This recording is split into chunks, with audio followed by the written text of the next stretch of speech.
Guys, I want to share something with you that I'm really, really excited about. I've mentioned it a few times, but I am now a grief recovery specialist. And what that means is I help people actually recover from grief. Like, you don't have to stay where you're at. I take people through one-on-one and groups, and we really go through steps to identify first what's holding you back. Did you know grief is like having a bunch of rocks in your backpack? So we've got to unpack those, and I give you step-by-step ways to actually move forward. So if you want to learn more about this, there's a link in the show notes that you can book a call with me. I do one-on-ones, I do groups. I would love to speak with you about how this could work for you. Thanks. Hey, welcome to Widow Too Soon. This is Mark Massaro. I'm here with my friend and co-host, as always, Michelle Bader Ebersole. Michelle, what's happening? It's raining, unfortunately. Nice. In June. That's good. No, we had all this wonderful weather. Okay, so like on Mother's Day, it was 90 degrees. We went swimming, to this whole thing. So Joel was going to go out and do something fun with his son, and it ended up being like 60 degrees and raining. So that was a little disappointing for Father's Day. But yeah, we're just in full on like 4 teenagers living here. Summer, like they've all got like different jobs and things, and like it's just a lot, but it's good. It's a lot of fun. Let's see, this was our 4th Father's Day, because I was thinking about, even though it's been 3 years, Luke died like 2 weeks before Father's Day, and so it actually was not hard. My kids forgot it was Father's Day until on the way to church we were talking about it, and they're like, oh yeah, I didn't think about it till grandma texted me, like Luke's mom texted them, I guess. And then I loved that they didn't make a big deal about it at church, because it's so difficult, like to bring it up, and then the kids feel bad that they don't have their dad. The only thing mentioned was the pastor talking about how he lost his dad. And so it's something they could relate to.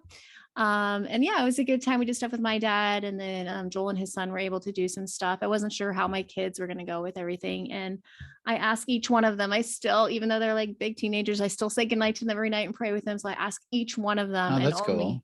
Yeah. And even only 1 out of the 3 said that they were sad. And they said, well, seeing Grady with Joel and seeing you with Papa, it made it hard for me, that he doesn't have his dad.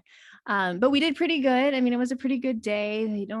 They didn't seem to be like too upset. I'm trying to think of what else. I don't know. You talk. It's been a while since we've heard from you. You talk. They've heard from me for like 3 episodes in a row. They're like, funny. Like, where's Waldo? Where's Mark? So tell us like what you've been doing. Waldo? I'm Waldo now. All right. Where's your striped shirt?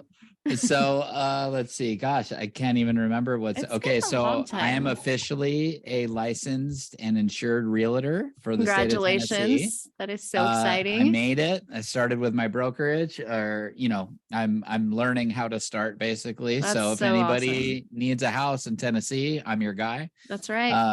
And that's the whole reason I do this podcast. That's why we started it. Because we advertising. knew one day you would move, and then one day you would do all this. Yeah, exactly. That's why. So I've been building a network behind the scenes. So let's see. I did get to go. Gosh, there's been so many things that have happened since the last talk, but most recently, I got to go to Kentucky and go camping with my sweet Tina. We had a great time.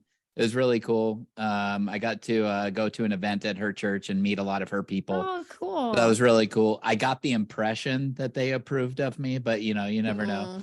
I'm sure they did. That was cool. Gosh, there's just been a lot. I have some stuff going on with my mom, and that's been hard, but I can't even begin to get into that. But and then I'm going actually back to Kentucky to see my in-laws in a couple days, and so that's really neat. We haven't seen each other for a while. They just wanted to take a trip to Tennessee. They're in like Lacey's they're parents? coming to visit Lacey's parents. They're coming to visit us, but we're going to some fun place that's in Kentucky. Nice. So they're going to the Ark Encounter, which I've done, which is awesome. Yeah, I remember you talking about that. Yeah, and they went to like the Louisville baseball bat like museum or something like that, and they said that was really neat. I'm excited to hear about that. And so then we're kind of on the tail end of their trip, where we're going to hang out with them for a few days. So that's super exciting. So, there's been a lot that has happened since the last time I talked on here, but that's the gist. I've just been very, very busy. So Sorry, Well, everyone. I can speak for all of us. We're so proud of you, all your accomplishments with your GED. And Thank now you. is it called like your real estate license? Is that what you Yeah, got? yes. Yeah. So I am a affiliate broker Okay, in cool. the state of Tennessee. So yeah, so it's Yay. been exciting. It was a lot of hard work to get to this point. So So I what is can't believe that? I did it. I know it's so awesome. What does that mean? Like, are you showing houses or is that like down the road? Yeah, I can do everything. I can sell So cool. houses, help people buy houses. I can do all of it. It's just that I'm not a broker. So I Mhm. have to be working under a broker. Okay, So got it. it's just a way that they maintain ethics and standards. Is a broker is held to a higher level, and affiliate brokers are underneath the broker, and he or she is responsible for making sure their affiliate brokers are following the laws and all ethics and standards and things like Yeah. that. So yeah, so I've joined all these associations of realtors so that I can actually use the word realtor, because it's illegal to Oh, say you're a realtor if you're not actually a member of these, associations or whatnot. So yeah, that's it. my spiel. So yeah, look me up. Awesome. I'll sell you a house. Okay. Yes. So anyways, well, today we have a special treat for you guys. We are sort of switching gears and trying to do more interviews. So all you folks can hear stories, other people's stories that we know a lot of people have really hard things that you've all have been through. And so we just thought it might be something that you'd relate to, hearing more and more stories. So today we have with us Kim Lancaster. How are you doing, Kim? I'm good. How are you? Doing great. Thank you. Thanks so much for being a guest on our Yes. show. We appreciate it. Thanks for having me. Absolutely. So, we'll just like get into it. So can you tell us a little bit about your story? And start back as far, as long back. So let me start over and say it in English. Can you talk? I'm working on it. I've had a lot of reading lately. As far back as you would like. How you guys met, what your marriage was like, wherever you want to start, just to like tell us your story. Okay. Mike was my second husband, and he was 18 years older than I am. And so I had been married before, he had been married before. So we kind of knew, what we wanted. We kind of been through all the and we met at work, and we were married for 12 years. When he died, we had been together for 17 years. And he actually had cancer when we got married. He had non-Hodgkin's lymphoma. So, wow. So he fought that for 15 years. And then, COVID, he got COVID. But we had a good marriage. We had, he was older, and that's what I liked about him. There was no drama. There's no, we just had a good marriage. He had 2 older children. I have my 2 children. We had grandkids together, and he had just retired, and, we were getting ready to live our life, start traveling. And he was only retired about 6 months before he got sick. Gosh, that's terrible. Of course, nobody has a perfect marriage, but we had a really good marriage. Absolutely. And I'd love to meet the person who had a perfect marriage, but right. We understand what it means to have a really good marriage. And it's just loving each other and having a deep respect for one another. And, everybody's going to argue. You're bringing 2 people together. Everybody's going to have conflicts and stuff like that, but it's how you resolve them. It's how you get along, obviously, that makes a good marriage. And I understand what you're saying. It's crazy because my wife, Lacey, and I were also married 12 years, also together 17. She also had non-Hodgkin's lymphoma, which is kind of crazy. Gosh. So how long was he sick for? With COVID or? With COVID. I'm sorry. Yes. With COVID. He got sick at the end of April of 2021. Actually, it was April the 25th. It was a Sunday night because we were supposed to go to a Josh Baldwin concert, a worship concert. And he was coughing. He had a really bad cough. And I was joking with him. I said, we can't go because they're going to think you have COVID. And so we stayed home, and he wasn't feeling any better Monday. He stayed home from work, which was a red flag for me because he never, he very rarely missed work. He was still working part-time. He just couldn't give it up completely. And then when I got home, I had to work that day. I got home that Monday night, and he was still in the bed. And I knew then that something was bad wrong. So the next morning we went to his doctor, and they didn't do a COVID test because he had been vaccinated. They just assumed that he didn't have it. It was right when they started doing the vaccinations and didn't really know about breakthrough infections and all that. And but it did have pneumonia on his x-ray on both sides. So they gave him some antibiotics and sent us home. And a couple of days later, I had to take him to the ER. And that's when I found out he had COVID. I was waiting in the waiting room. They said, if his COVID test is negative, then you can come back. And I waited about 2 hours. And I finally called back there, and they were like, Miss Lancaster, I'm sorry, but he's positive for COVID. And, I just couldn't believe it. And I had to go home and leave him there. And they only kept him one day that time. And he came home on April the 30th. But I had to take him back just a few days later. He got really sick. His oxygen level was like in the 70s if he got up and walked. Oh my gosh. Yeah. So took him back to the hospital. And 3 days later, he was on the ventilator. And luckily, they did let me see him.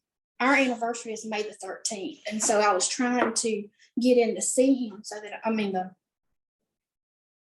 12th. I was trying to get in to see him before our anniversary. And they did let me see him. I think I got it in a good period. It was before the, it was after the first wave, but before the second wave hit. So I was actually able to see him and stay with him just about every day. And he was on the ventilator for a week, and he came off, and he was doing really well. They had him almost on no oxygen. He was starting to, drink some Ensure and trying to get him up on the side of the bed and things like that. And, a couple of days later, I don't know what happened. He got sick again, and he crashed and went back on the ventilator almost a week to the day later. And they called me the night that he went back on, and I got to talk to him for a minute. And he told me that he loved me and that everything was going to be okay. And he went back on the vent, and I never talked to him again. It's so hard. Gosh. Wow. Gosh, that's terrible. I mean, and so from it, do you feel like that from his cancer that he had before, that had anything to do with it? I think, he had a weakened immune system from that, because over the 15 years that he had the non-Hodgkin's lymphoma, he had relapsed multiple times. But he had also had 2 widowmaker heart attacks that he had survived. So his heart function was low. But, he had always pulled through 15 years of cancer, 2 major heart attacks. And, everybody just thought Mike's going to pull through because that's just what he always does. And, gosh, and when was it that he passed? He went in the hospital on April the 25th at our hospital, our local hospital. They life flighted him out on May the 26th to Savannah, which is a larger hospital, about 2.5 hours away, and he died there June the 10th. Oh my gosh! It was like 40 some odd days that he was in the hospital. So wow. difficult. And so, what was going through your head when you found out he passed? I mean, I know that's a loaded question, but just what did you feel in that moment? Was it like disbelief? Yeah, I actually had to take him off the vent. They sat down with us and told us he died on a Thursday. So 2 days before, they had sat down and told us that they had done all that they could do for him, and they thought that it was time to start thinking about, taking him palliative care, taking him off of everything. And so we were trying to decide when, because we have grown children that we were trying to get rounded up so that everybody could be there. And I was staying in Savannah, going back and forth between my house and Savannah. And Wednesday, they called me early Thursday morning, and they said, we've done all we can to keep him alive during the night. We've got on every medication we have to keep him alive for you. But if you're going to do it the way you want to do it, then y'all need to come on up here. So I had to call everybody and get them up there early that Thursday morning, and took him off the ventilator, and he lived maybe 5 minutes. Maybe. Oh my gosh. It was very quick. I didn't have to sitting there and watch him suffer. But my children had not seen him in 6 weeks. His sons were able to come see him, but my kids weren't able to. And so my daughter, like, he basically raised them. Their father lives here, but they considered him their father. And I was trying to tell them what was going on, but it just wasn't, like, they didn't want to believe he was as sick as I was saying he was. And I knew that the only way that they would be able to believe it was if they saw him. Mm-hmm. And when my daughter walked in the room, she took one look at him and she literally just hit her knees. And it was, but that's what it took for them to understand why I was doing what I was doing. They had to see it to know that I wasn't just making, some rash decision or whatever. But it just seemed surreal. Like, I drove home, but I don't remember driving home. Right. I asked them, I was like, I drove home, right? And they were like, yeah, you did, Mama. But yeah, you know how it is. It just doesn't seem like it's your life. That would be a good way to describe it. Yeah, such a hard position to be in. I want to take it back a little bit. I was looking through our notes that we had talked about before the podcast. Can you tell the listeners a little bit and tell us about what happened the first time he was on the ventilator? Something really amazing happened. When he came off the vent, he was what I thought was confused, because he had been on the vent for a week, sedated, paralyzed, all this. And he was telling me that he was seeing people in the room that I couldn't see. But he also he asked why they woke him up, that he was in a beautiful place, that he was in heaven. He saw my grandparents, his grandparents, his parents, friends of his who had passed away. And he went to heaven. Want to know why they brought him back? Wow. Yeah. And he asked me, he said, did I die? He said, did my children have to go to my funeral? And I said, no, baby, you're okay. You're getting better. He said, they didn't have to fly me in a helicopter to Savannah, and I didn't die there. And I said, no. And that there was so much going on that kind of just left me at that moment. But when I put him on the helicopter to send him to Savannah, oh, wow, that is when it hit me. I was like, he's going to die. Like, I just put him on that helicopter to Savannah, and he knows he's going to die. And he saw that he was going to die. He's going to die. Wow. Oh my gosh. Yeah. But he knew my daughter was pregnant before. I mean, he said, I'm sorry that I won't be here to see Morgan have her baby. We didn't even know she was pregnant at the time. Oh, wow. I mean, he knew he was going to die. Wow. That's such an amazing gift that he was able to tell you, to give you peace of mind. And I wish at the time, so much is going on that sometimes you don't want to see things for what they are, or maybe can't see things for what they are. But now looking back, there was so much that happened leading up to that. Like, I think he knew a couple of months before he died that something was going to happen, because just the way he interacted with me at night changed. He used to always tell me he loved me before he went to bed, but it swapped to, I hope you will always know how much I love you, like every night. And then he would start telling me, you need to learn how to live without me. And which he was 18 years older. So we kind of knew from the get-go that barring some, major something, that he would probably go before me, but it wasn't something that I didn't want to talk about it, But yeah, I think he knew something was going to happen. Wow.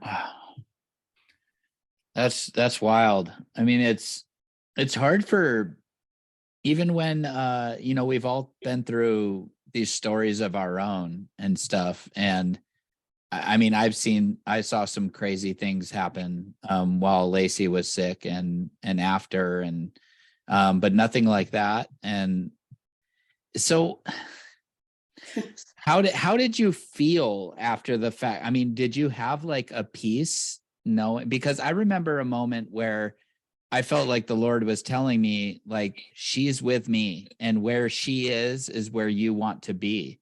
And I just had this feeling that, like, she doesn't want to come back. Right. And that brought me peace. I don't know about you, but Mike was very connected to the Lord. Like he had this connection that I've always been a little jealous of. Like, when he got one of the times that he relapsed, he got really, really sick, and he was ready to give up. Like he was losing weight, and he was just the sickest that he had ever been. And the Lord told him in a visitation that he needed to live, that he had a grandson coming. And once again, we did not know at this time that we had a grandson coming the next year. So he's always had a connection like I wish I could have. Yeah. And it's interesting because what I feel like a lot of times it comes down to is some people are more gifted at knowing when the Holy Spirit is talking to them, Right. or when we're just kind of making things up on our own, kind of a thing. Because I've seen people with that similar skill where it's almost like the Lord speaks to them in a different way than he speaks to me. And I know what you mean. There's a part of you that's like, I want him to speak to me like that. But you also kind of understand that, we all have different gifts. And I mean, I know people that have the gift of prayer, and just when they pray, it's so much different than when other people pray. And I just feel like they have this direct hotline to God that the rest of us haven't gotten the phone number yet, kind of a thing. Right. And so what kind of, go ahead. I'm sorry. To go back what you were asking about I had a lot of peace of mind just because he had been through so much, like so much of our marriage, was spent. He was sick, whether it was the cancer or, he had been through so much, and he was tired. He was starting to tell me, I'm just tired. My body's tired. My mind is tired. I'm tired of feeling like I'm always fighting, but after he died, I kept getting this verse that I had never, ever really given much thought to, but it was just everywhere. And it's Psalm 116:15, precious in the sight of the Lord is the death of his saints. And it just was everywhere. And it just reminded me that he is where he's supposed to be, that the Lord has him. And it was just his time. The Lord wanted him back. Wow. That's so tough. What's interesting is that for some reason that this reminded me of that. When I went to go handle the funeral arrangements for my wife, or not whatever, I won't get into the details of that, but the woman who worked at the place was telling me that she said, "You're a believer, aren't you?" And I said, yeah. And she said, it's very interesting to me. You can totally see the difference between a believer when they're experiencing loss and someone who's not. I also had heard that from my wife's hospice nurses, that they said it's just a very different experience for believers, even when they pass. Because these hospice nurses that I used to talk to all the time, they dealt with this all the time. They deal with death regularly. And so they all kind of told me the same thing separately, that when people are believers, it's like always, generally speaking, they're much more at peace with it. And it's generally the people that aren't believers that kind of fight the reality of what they're going through, if that makes sense. And gosh, that's horrible. And so for you, what did the first couple months look like for you? Oh, the first month, I don't even really remember. You're so busy trying to do all the paperwork and all the death stuff that you're kind of preoccupied for a little while. But then once that's gone, it's like I was trying to tell somebody, it's like a deafening silence. It's like you're sitting there and it's just quiet, and it's just lonely, and it's, your person is gone. And people don't realize that when you lose a spouse, it's like everything from the minute your feet hit the floor in the morning changes. Like everything changes. The way you go to bed, the way you get up, the way you get ready for bed, the way you go to work, every little nuance of your life has changed. Absolutely. And it was just, the reality was just, for a long time, was more than I thought I was going to be able to take. Yeah, I totally understand that, as I know most of our listeners understand exactly what you're talking about, that deafening silence. That's a really good way to put it, because I remember, I think I even told you this, Michelle, in the beginning, that like, even though I have 2 little kids in the house, I was like, it's silent. Right. I mean, there's kid chatter going on, but sorry, go ahead, Michelle. Feeling, no, I'm kind of interrupting you. It's like a feeling you can't explain. It's not just a sound, it's a feeling. Like you can be in a room full of people but still feel like you're completely empty. Yeah. And you're right, even down to every little detail. Brushing your teeth, like if you guys used to do that side by side or whatever, everything is alone. Everything. And it's weird, like your laundry changes all of a sudden. It's different loads of laundry, and I don't know, I mean, it's things that people who haven't experienced it, just, it's not in any mean way that they don't understand. I'm thankful they can understand, but like, it's just things that they wouldn't think about, because they don't think about just how involved every single thing is. All the inside jokes are gone. You don't have anybody who calls to see if you're on your way home from work, or text you to, what do you want for supper? I mean, all the little things that you take for granted that really you realize are so important in your daily routine. Absolutely. I remember when I first started dating Tina, one of the things that she kept telling me was, it's so nice to have somebody to tell about my day again and ask them about their day. And it's funny, the things that we just think are just normal, that when they're gone, that stuff is gone. And you're like, oh yeah, that's gone too. And I mean, there's so much stuff and so many things that you have to learn how to do for yourself that he did, and now you have to do. And that's in addition to all the paperwork and stuff you were talking about. That's and it can just be overwhelming, and you're supposed to deal with all that stuff on top of having grief. But and my kids are grown, so it was just basically just me and just sitting here with all those thoughts, and it's just what was it? You mentioned a verse that helped you. So what else helped you get to a better place emotionally, spiritually? What were some of those things that maybe in the beginning or currently help you? For the first few months after Mike died, I found myself drawing closer to God, but then I think some anger set in. And I guess that's normal. I don't know. But then I started questioning why. And so I drew back, and now I'm trying to get back to the place that I was before he died. But, he has a way of working. Like if I had talked to you back in September and you had asked me, do you think that you will ever date again? Absolutely not. Like not even on my radar, not even across my mind. Do you ever think you could love anybody again? Nope, never. But the Lord has a way of bringing you what you maybe don't know that you need. So I've been seeing somebody for about 6 weeks now, and it's, it just changes your perspective. It just. That's awesome. Congratulations. Yeah, congratulations.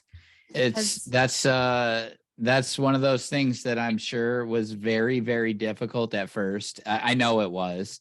But then also there's this huge, like, you have this gratitude for any of the small stuff. And it just feels like, oh my gosh, like I'm never going to take anything for granted again. And it's just so nice to have somebody text you, hey, how was your day? Or whatever. And I'm really happy for you. Yeah. And was it hard for those around you? They're still dealing with it. My children. Sure. The children are, they're getting used to it, but. Yeah, that's understandable. I totally understand that. And I'm sorry, Michelle, I cut you off. You were going to say something. Oh no, I was just going to say, has it brought you any grief dating again? Not as much as I had been afraid that it would. But sometimes I don't feel, I know a lot of people say they felt guilty, for dating again or loving again or what, but I don't necessarily feel that. I don't, because I know what he Good. wanted from me, because he Good. always told me that. And so that helped. Mm. That helped a lot. But, the holidays are still, like Father's Day was hard. Father's Day was a lot harder for me than I even anticipated. And I don't really know why.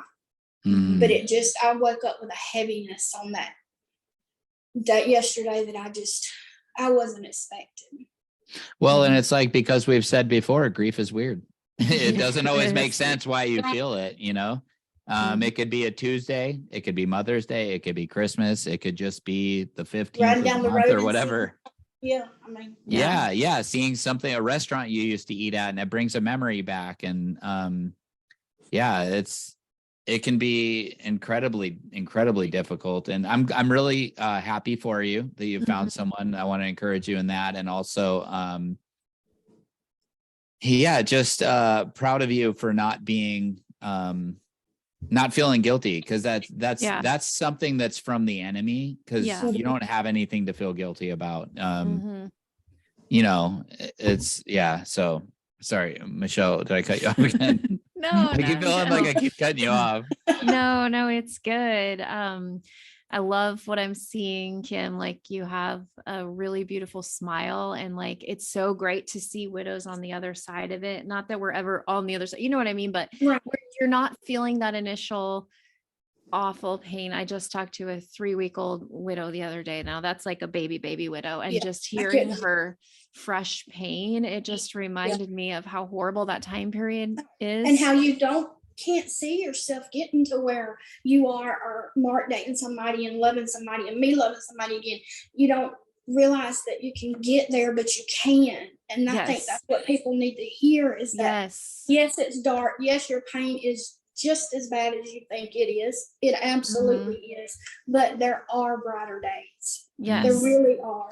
Yes, which is my exact question I was going to ask you next, and you just did part of it. What advice would you give to a new widow? Is that it? That there'll be brighter days? Yes, it does. It does get better, and I know you can't see it right now, because I couldn't either. I couldn't even see this part of my life 6 months ago. Right. But the Lord has a way of bringing you what you need, even when you don't know what you need. And that, and grieve your way. Don't let anybody tell you how to grieve, how long you should grieve, and that big thing. This has always been a big thing for me. You always hear, don't make any major decisions the first year, but sometimes you have to. Yep. Like, sometimes you have to. Like, I had to move out of my house 5 months after my husband died, and so you just do what you have to do. Yep. I think if you feel like you're making a sensible decision and it feels rational to you, Michelle and I we both don't adhere to the traditional advice. We feel like everything is situational. Right. And so if you feel like you're in a place to make decisions in the first year, don't take that advice and be like, well, I can't, because it hasn't been a year yet. Like, you do what you need to do. And if you feel like you're making a smart decision, don't feel like there's some rules that you need to follow. I think it's good advice to not make big decisions from an irrational, if you're in the thick of it and you're not thinking clearly, that's not a good time to be making big decisions. Because one of the first things I thought was, I'm moving out of state. And I'm getting out of here. Like, I need a new start. But I decided not to, because I knew at that time I was thinking irrationally. I waited until I felt like I was more level-headed and kind of had a better grasp on my reality. And then I started thinking about it again. And obviously, I'm here in Tennessee now. But I like that. I like that you were able to, do what you needed to do to move forward in any way that you can, and especially like if you had to. But gosh, it's just so difficult. It's such a reminder hearing somebody else's stories of just the pain that we've all been through. But it is so interesting that, like, we can just hear you talking and just completely relate to everything you're saying. And so can all of our listeners. I know that there's so many people that understand. We've had other guests who lost their spouse to COVID, and we know of some, quite a few that haven't even been guests, but I know that is quite a popular one in our audience. It's usually, I'd say cancer and COVID were probably Yeah. the most that I've heard. Yeah. But there's all kinds of tragic losses. They're all tragic, you know. Yeah. Whether you saw it coming, whether you didn't see it coming, and you're a little bit in that, you're in that like middle ground. Right. So Michelle and I saw it coming for a long time. Other people I know, it was instant. Right. And you're you right. were kind of in that, you slowly saw it coming over a very, very short period of time. You know, and a friend shared an analogy with me that I like. So it's like for Michelle and I, somebody was slowly, painfully ripping off a Band-Aid. That hurts.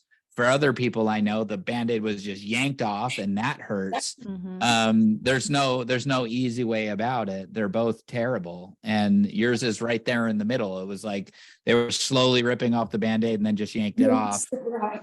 And so it's I appreciate you, you know, coming on here and sharing your story, because it's really moving. Especially I was really moved by the part where you were talking about that he like foresaw Mhm. that he was in heaven. Those stories are so fascinating to me, because I don't know if you've heard episode 1, but my wife had an experience with Jesus, and Yeah, I that's remember. still to this day. I mean, it's almost been 3 years, which is crazy.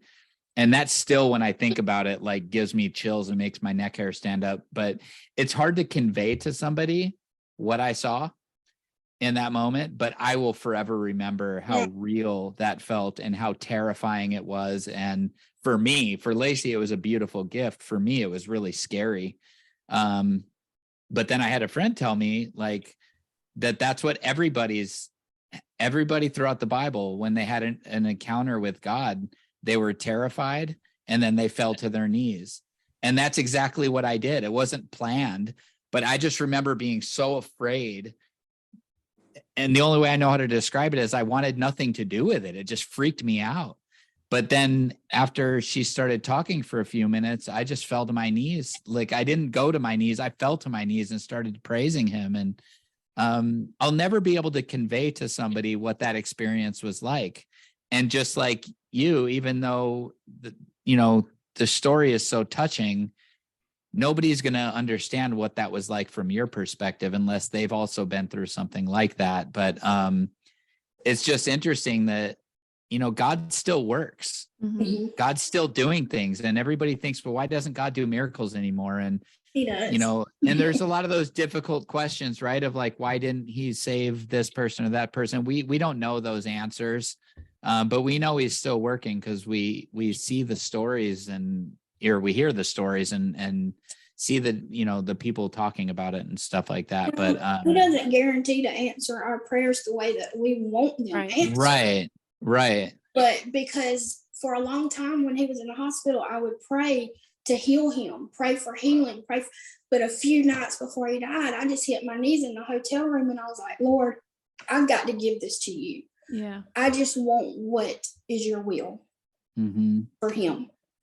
And it's like once I did that, I was able to release some of that built up. Sure. I don't know. It's like I just had to let it go. Mm-hmm. And quit trying to fight it. the thing that's hard for us to understand from an earthly perspective is he did heal him. Right. He did answer your It's prayers. not the way I, initially wanted.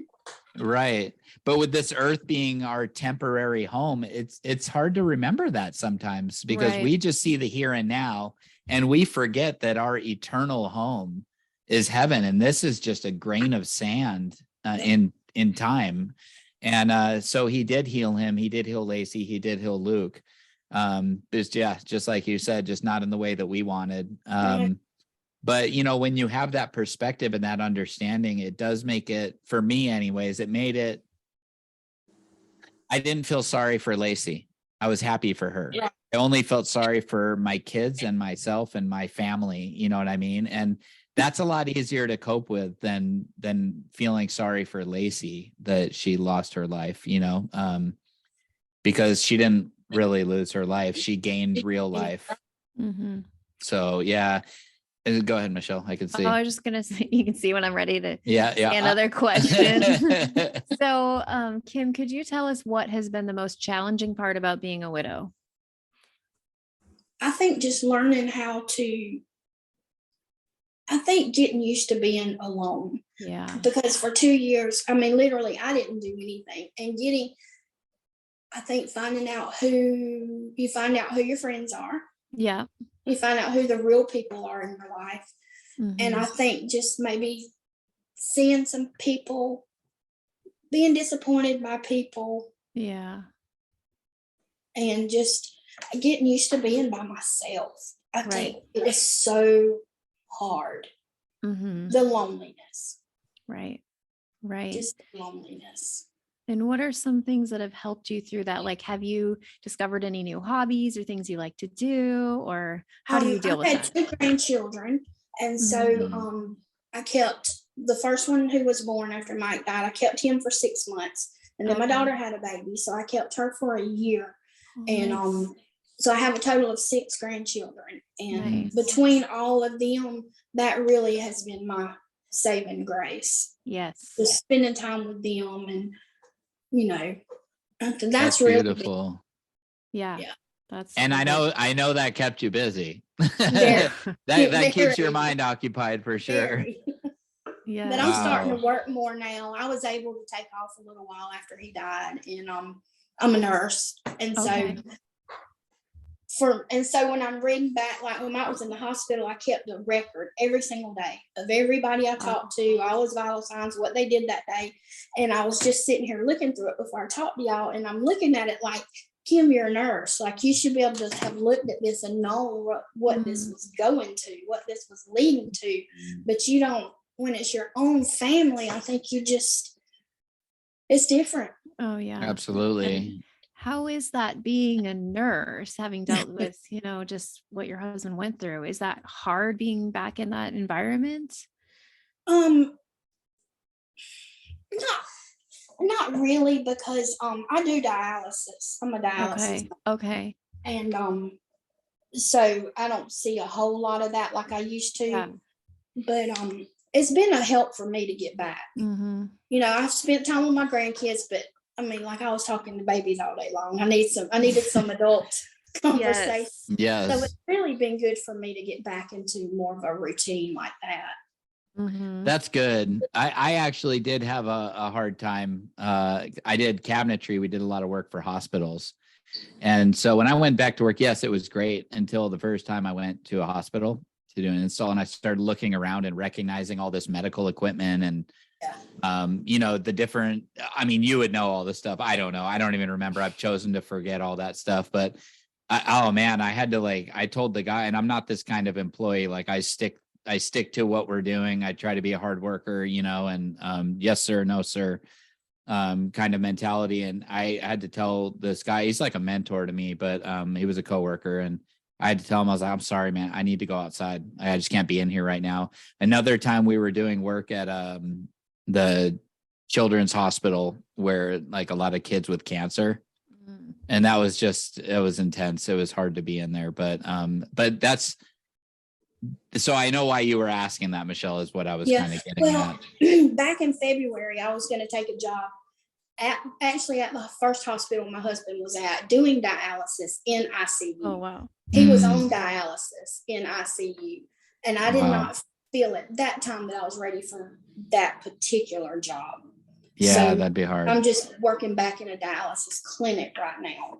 So you're right, Michelle. That was something that I couldn't do yet. Right. Right. That's great though, that you've that you have adults to talk to again. Because I know how that is. I was funny because at first I found myself, when I would talk to adults, I talked to them like they were little kids.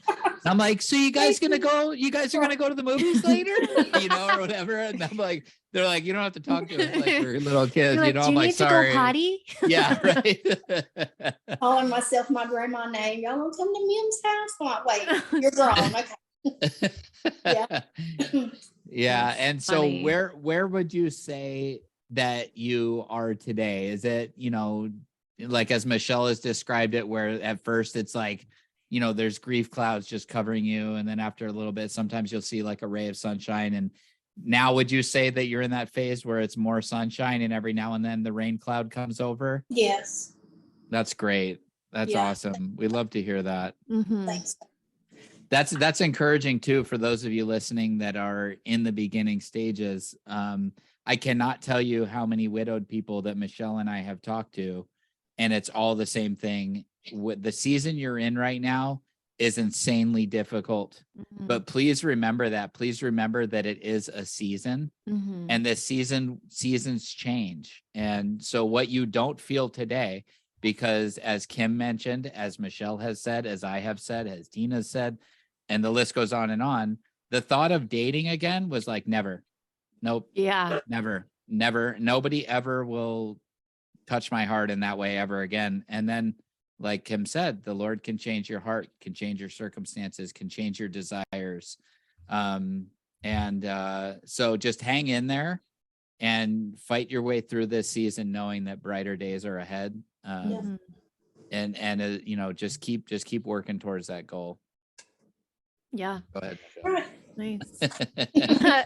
Well, I wanted to actually bring it back to you, Mark, for a second, because I realized I didn't ask you, how was Father's Day for you this year? Oh, it was really great. I actually, I was with Tina the day before, Mhm. and she took us out to a really nice dinner, and wrote me a really beautiful card, and we Aw. just spent time together, and just spent a lot of time telling me what a great dad I am, which was really sweet. My daughter made me a really beautiful, like, she's so crafty. She's 10 years old, but she made me this like pop-up card. So Aw. it's half of a heart, but then when you open it, it's obviously a full heart. And then this little picture pops up when you open it of her and I standing there holding hands, and she's telling me Cute. Happy Father's Day. Aw. So it was really sweet. It really touched my heart. And you know, she woke up early in the morning and was washing all the dishes so Oh, that I didn't have to do it. Yeah, she's 10, right? Isn't that that's crazy? amazing. So it was sweet. It's been better than years past for sure. It's really I also had Tina last Father's Day, but it is we've obviously grown a lot since then. So Mhm. it's really sweet to have somebody to tell you Happy Father's Day again, Yeah. and all that stuff. I mean, my mother-in-law called me. I spoke with my father-in-law, and that's awesome. And I'm sure there's a couple other. My brother called me to say Happy Father's. So it was good. Good. It was I'm good. glad. I didn't have a ton of grief or anything like that. I honestly, I can't recall having any at the. Actually, Great. I did get a memory where Lacey wrote me a really sweet Facebook post for Father's Day. Mhm. But that just made me smile, Right. which is nice. It's nice to be at this point in life where the memories aren't crushing. Yes. The memories can make you smile again, and Yes. you still miss them, of course, like crazy. But so, anyways, yes, Father's Day was great. Thanks for asking. Yes. You're welcome. Well, is there anything else you'd like to say, Kim, before we wrap it up? Just to thank y'all for what y'all are doing, because like I said before, y'all were one of the first podcasts that I came up on, and just knowing that what I was feeling was normal, that I wasn't going crazy despite me feeling like I was going crazy, and just being able to tune in and just know, see the changes in you and see the changes in myself, and just be able to follow along and just know that you are making a difference. Oh, Thank you. That means Really a lot. appreciate that. You really Yeah, are. that's awesome. I mean, gosh, how encouraging. It's one thing to read emails and posts like that, but to actually have somebody who's been listening to us for a long time tell us that, it really means a lot. Thank you. Mhm. That's the hope, right? Is that we can, Right. point people to Christ, help people know that that they're in a dark season, like I was saying, and that, to just hang in there. And great job. Great job coming on this Yes. side of it. Yes. It's obviously the Lord's work, but it's also your work that you've put into it to find healing. So Thank that's awesome. Yeah, absolutely. Thank you. Thank you so much. Well, Mark, do you want to go ahead and pray us out? Sure. Yes. Okay. Lord, thank you so much for this this experience and for Kim finding the courage to come and be on our podcast and share her story. And we obviously pray for all of our listeners, but I would like to pray specifically for Kim, Lord, that you continue to carry her through this season and that you would bless her in this new relationship. We thank you so much for your provisions on that. Gosh, what a beautiful thing to find that connection again. And we just thank you so much for providing that in her life. And that, and Lord, that even when she was angry at you, that she was still coming to you. And so we pray, Lord, that you would help her find that deep connection with you again, and just remind her that as she reaches out to you, you will reach out to her. And we pray, Lord, for guidance and wisdom for her in this relationship that she's in, and that everybody around her would be very understanding and compassionate of the things she's been through, and that you would provide good friends, good comfort, and lots of grown-up conversations. And we ask all that in the name of Jesus. Amen. Amen. Well, we have a couple things. I'm mixing it up. I'm not saying the normal thing. A couple exciting things I wanted to share. So as a lot of you know, I have a nonprofit called Widow Goals. It's the whole theme is widows helping widows not only survive, but thrive. And now Widowed Too Soon is actually a ministry of Widow Goals. So it's really exciting. We're basically being sponsored by Widow Goals. So you're going to hear us talk about it off and on. So Widow Goals really provides three things. So it started with like a dream a little over a year ago to be able to minister to widows full time. So you may or may not know, we don't get paid at all for the podcast, but eventually someday we might be able to do that. So the main thing Widow Goals does right now is provides scholarships for people to do grief recovery. So grief recovery, you've heard me talk about before, is a method that I totally believe in. We also do events local here in Vancouver, Washington, and eventually we'd like to do them all over. We'd like to do retreats, things like that. And then a big part of what we do is provide podcasts, social media, and things like that. So you'll be hearing us talk more and more if you're like, wait, is it Widow Goals or is it Widow Too Soon? The podcast is Widow Too Soon, but we are sponsored by Widow Goals. So I just wanted to share a little bit about that. Also, you may have seen Mark and I have started writing a book, and we have chapter 1. It's actually really exciting. If you want to read it, there's a link below, and you'll get to read our first chapter, as well as be on our email list to get notified every time there is a new podcast out, which you know that you can also subscribe, and that will go directly to your phone if you subscribe to one of the podcasts. So anyways, long story short, those are a few of our exciting things going on. If you did like this podcast, you can give it a little bing, 5 stars on Apple Podcasts, Spotify, wherever you listen. New feature, we're doing a lot of our videos. So we have a YouTube channel. If you don't know that, link is below where you can see the video. And also on Spotify, if you're a listener on Spotify, you can see the video of our podcast. So you can see what we all look like, which is really fun. So anyways, thanks again for being here, Kim. We really appreciate it. And yes, thank you. Yes. And we hope you all have a good week. Until next time. Bye. God bless. Bye.